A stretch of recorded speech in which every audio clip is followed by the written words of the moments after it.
On va rester en Côte d'Ivoire pour parler de Didier Drogba. Voilà, Oui.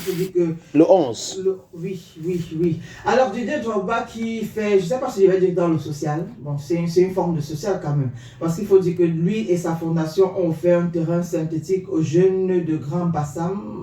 Et bien sûr, l'infrastructure est située précisément à Mokéville. Voilà, un terrain, il faut dire que le terrain, pour ceux qui ont regardé l'image, est assez grand. Voilà.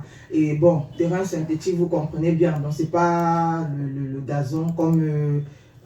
Pas le naturel, quand on parle de synthétique. Voilà. C'est artificiel. Ben, ça, au moins, ça permettra aux jeunes d'avoir un terrain, je ne sais pas si je vais dire adéquat, pour pouvoir s'entraîner, au lieu d'aller s'entraîner généralement sur la terre ou sur les cailloux.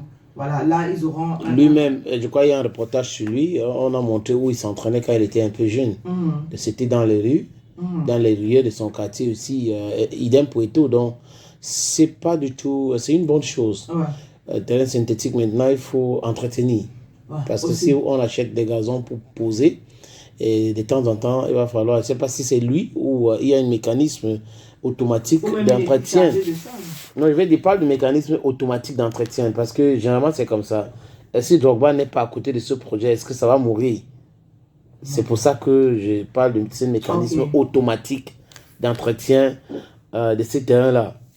Est-ce qu'il a construit ça ou il a offert ça en collaboration avec la mairie? Si c'est en collaboration avec la mairie, ça veut dire que l'entretien revient à la mairie. Donc c'est à la mairie d'entretenir ces terrains-là. Il faut dire qu'il y a beaucoup de jeunes et de bons footballeurs partout en Afrique qui manquent des infrastructures, les équipements infrastructures. Donc, si vous avez les tontons comme Didier Drogba qui peuvent se sacrifier pour vous comme ça, c'est une bonne chose.